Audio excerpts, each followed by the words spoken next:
Let me ask you something. If you were pulled over right now, tonight on your way home, and there was a firearm in your vehicle, would you know exactly what to say?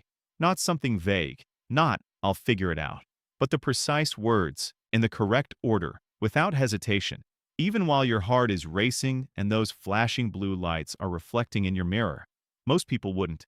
And that space between legally carrying and truly being prepared for that exact moment is where completely lawful situations can start to go wrong. That's what this is about. No fear tactics, no politics, just the real facts about what the law expects, what officers are allowed and not allowed to do, and what you should say and avoid saying when there's a firearm in your vehicle and an officer standing at your window. Stay with this, because the final part is something most people don't think about until it's already too late. The first thing you need to understand is something many discussions skip entirely. There is no single nationwide rule for disclosing a firearm during a traffic stop. What you are required to say, when you must say it, and which documents you may need to present all depend heavily on state law. The federal government does not create a uniform standard here. Everything comes down to individual states, and those laws are not just slightly different. They fall into three distinct legal categories. Which category applies to you completely changes how you should handle the situation. The first category is known as a proactive duty to inform state. In these states, if you are carrying a firearm and an officer makes official contact, you are legally obligated to inform them immediately without waiting to be asked. The moment they approach your window, you disclose.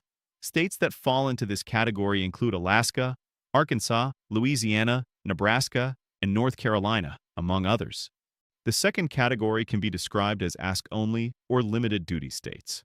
In these states, you may not need to volunteer that information right away, but if an officer directly asks about a firearm or requests identification or permits where required by law, you must follow your state's rules exactly. The third category includes states with no broad, proactive requirement to volunteer that you are carrying. However, that does not necessarily mean you have zero obligations. Some of these states still require truthful answers if directly asked or require you to present your permit upon request. It's critical to understand your specific state's law because having no proactive duty does not automatically mean having no responsibilities at all. This distinction matters in very real terms. If you are in a Category 1 state and fail to disclose immediately, you could face actual legal consequences, which may involve permit violations or even criminal issues depending on the jurisdiction. On the other hand, if you are in a Category 3 state and choose to disclose everything up front, you haven't broken any laws, but you have introduced information that the officer now has to process, which can shift the entire dynamic of the stop. Neither scenario is automatically problematic, but you need to know which situation applies to you before the stop ever happens, not during it and not afterward. Another point that often goes unmentioned is that your home state's rules do not travel with you. The moment you cross into another state, you are subject to an entirely different set of laws. Even experienced carriers sometimes get caught off guard by this, not because they are careless, but because they operate on habit. We'll come back to that. One more note about state-specific laws before moving forward.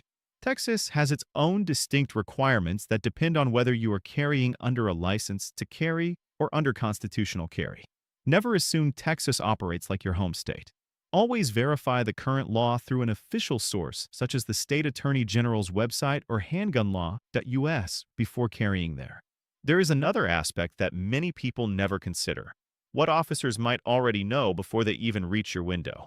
In certain jurisdictions, permit information can be visible to officers when they run your license plate or driver's license from their patrol car. In other areas, that information is not automatically linked, meaning they won't know unless you inform them or they discover it another way. You should never assume they already know, and you should never assume they don't.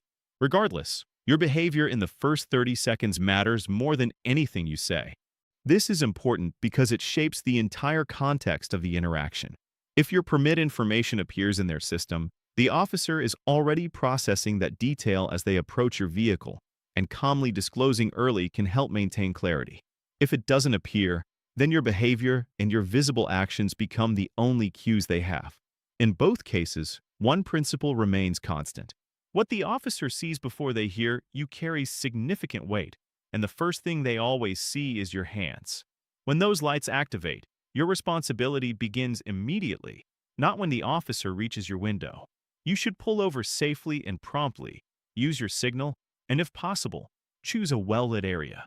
Turn off your engine and place your hands clearly on the steering wheel so they are visible before the officer even steps out of their vehicle. This may sound simple, but it is more important than most advice you'll encounter. Officers observe body language and positioning from the moment they exit their car. Visible hands create a readable situation, while hidden or moving hands, whether under a leg, toward a console, or into a bag, create uncertainty. That uncertainty affects how the officer approaches you before any words are exchanged. So keep the engine off, hands on the wheel, and avoid reaching for anything. Do not grab your wallet, search the console, or adjust items. Stay still and allow the officer to approach. When they reach your window, begin with something straightforward like, "Good evening. My hands are on the wheel. How would you like me to proceed?" This establishes that your hands are visible, shows you are cooperative, and avoids unnecessary disclosure while also not appearing evasive. Most officers will naturally take control from there, asking for your license and registration and continuing the stop. If you are in a proactive duty to inform state, you should not wait. You should lead with it by saying, "Officer, I have a valid permit and there is a firearm in the vehicle. It's in the center console. My hands will remain on the wheel. How would you like me to proceed?" This statement accomplishes multiple things at once. It informs the officer, confirms your legal status, identifies the firearm's location, and reassures them that your hands will not move toward it. That provides all the necessary information for them to safely manage the situation. What you should avoid is apologizing or using phrases like, "Don't worry, I'm one of the good guys," or "I'm not a threat." These statements come from nervousness and add unnecessary emotion to a situation that should remain calm and factual. Officers don't need reassurance. They need clear, concise information. Keep it short, calm, and specific.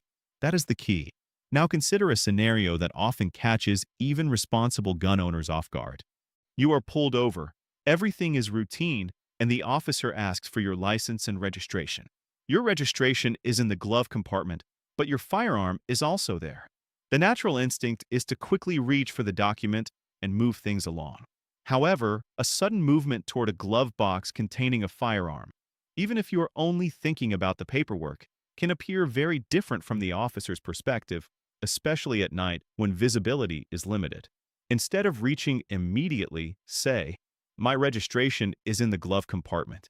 Before I reach for it, I want to let you know there is also a firearm in there. I don't want to reach without your instruction. How would you like me to handle it?" This takes only a few seconds, but completely changes the situation. The officer now knows what to expect and can guide the next steps safely, whether that means retrieving the document themselves, asking you to step out, or instructing you on how to proceed.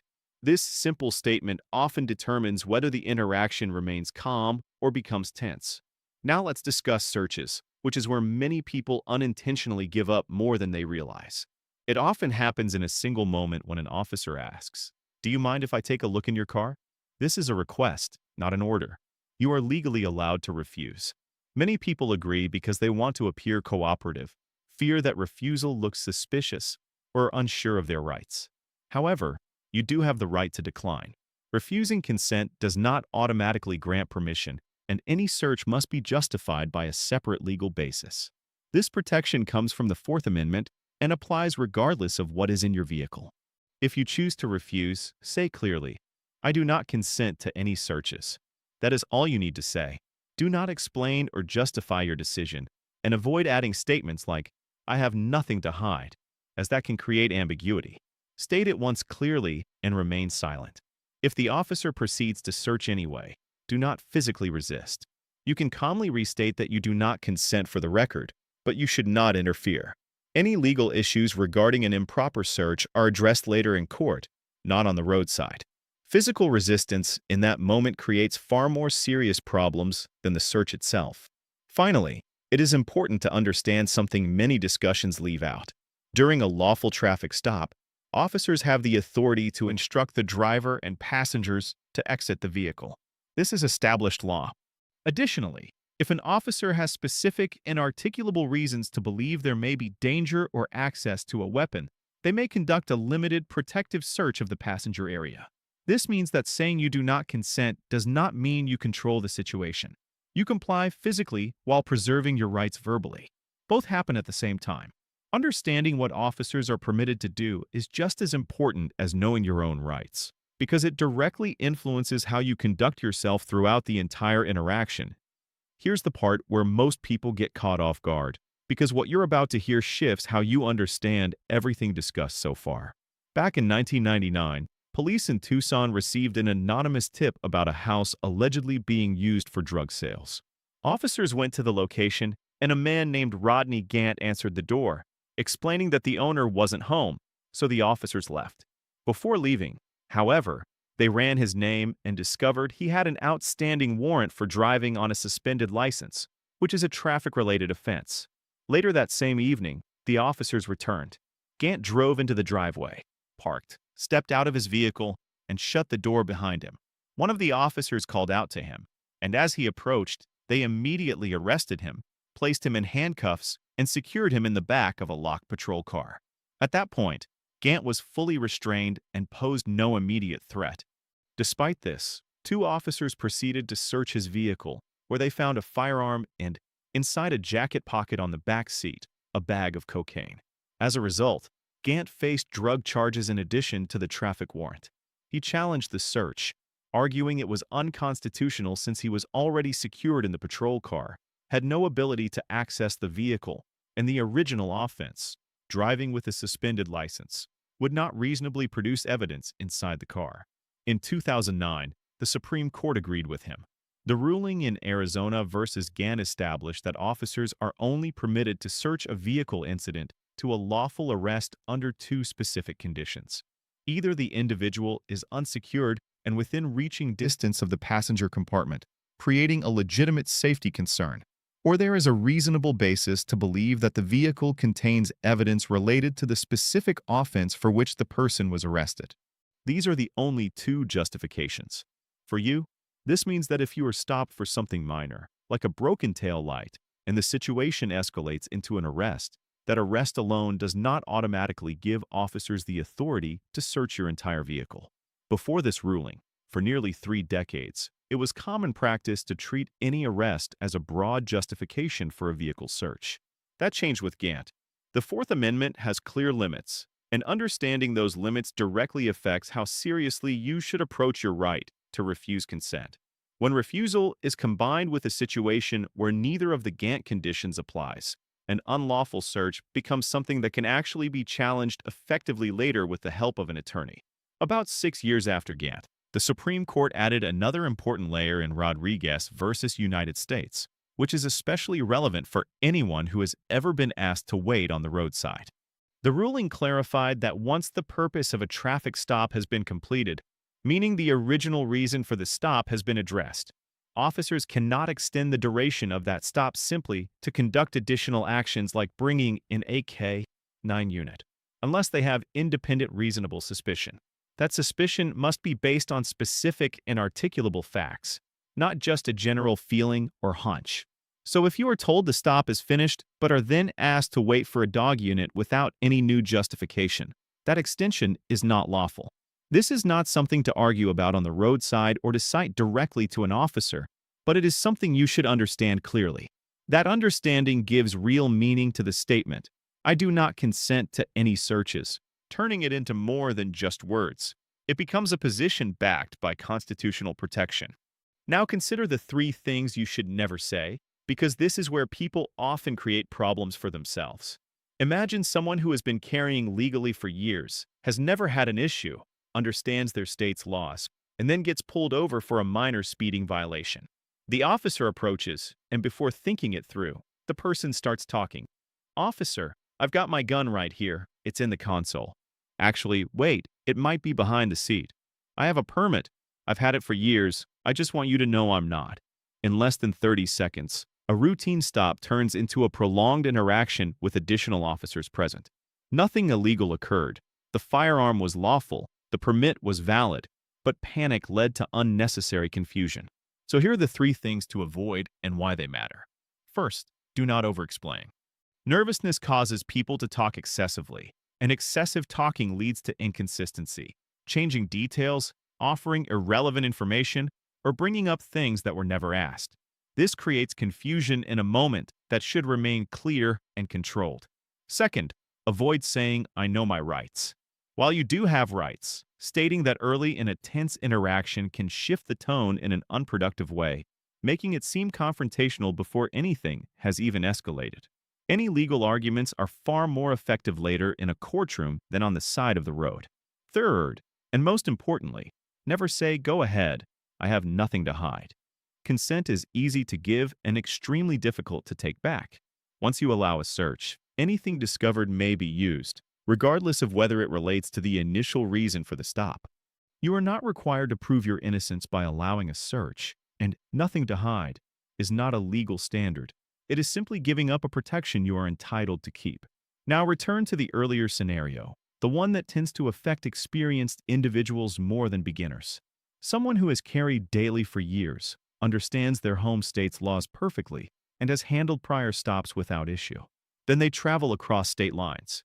During the trip, they are pulled over and handle the situation exactly as they would at home, calmly, politely, and without proactively disclosing the firearm because their home state does not require it. However, the state they are currently in does require proactive disclosure. Failing to do so is not just a minor oversight. It can carry real legal consequences depending on the jurisdiction. This situation doesn't happen because someone is careless. It happens because they relied on habit instead of verifying whether the rules had changed. Before traveling across state lines with a firearm, it is essential to take a few minutes to review the laws for each state along your route using reliable sources like handgunlaw.us, state attorney general websites, or reciprocity maps. A few minutes of preparation beforehand is far more valuable than trying to correct a mistake after the fact. Another common question is whether you should voluntarily disclose even in states where it is not required. The honest answer is that it depends on the situation. In some cases, an officer may become aware of the firearm anyway, especially if it is near your documents, visible, or accessible within the vehicle. The difference between disclosing early and having it discovered later is significant. Early disclosure allows you to set the tone as someone being responsible and transparent, while unexpected discovery forces the officer into a reactive position, which rarely works in your favor. If the firearm is secured in a location like a locked trunk and completely inaccessible, the situation may not require disclosure. But if there is any chance it becomes relevant during the stop, addressing it calmly and clearly at the beginning, while keeping your hands visible, generally leads to a smoother interaction. The key point is that your decision should be made before the stop occurs, not during it. Bringing everything together, preparation is what matters most. Know your state's disclosure category, whether it requires proactive informing, follows an ask-only approach, or has no broad requirement, and understand the exact rules that apply to you. When you are pulled over, turn off the engine, keep your hands visible on the steering wheel, and remain still before the officer approaches. When the officer reaches your window, keep your communications simple and cooperative, and ask how they would like you to proceed. If your state requires disclosure, provide that information calmly, including the location of the firearm, while keeping your hands visible. If asked directly, answer honestly and briefly without adding unnecessary details. If your documents are located near the firearm, inform the officer before reaching for them. If asked for consent to search, clearly state, "I do not consent to any searches," without elaboration. If you choose to stop answering questions, say, "I choose to remain silent." And if you are placed under arrest, say, "I want a lawyer," and then stop speaking. Throughout the entire interaction, comply with physical instructions while preserving your rights verbally. Ultimately, the people who handle these situations best are not necessarily those who know the most legal details or speak the most confidently. They are the ones who prepared in advance. They took the time beforehand to understand the rules, decide what they would say, and think through common scenarios. When the moment arrives, they are not reacting under stress. They are following a plan they already established. Being legally compliant is not the same as being prepared, and preparation is what makes the difference. Take a few minutes ahead of time to learn your state's rules, decide your approach, and mentally walk through possible situations so that when those lights appear behind you, the hardest part is already behind you. This content is intended for educational and informational purposes only and does not constitute legal advice. Laws vary widely by state and can change over time, so always verify current regulations through official sources or consult a qualified attorney in your jurisdiction before relying on this information.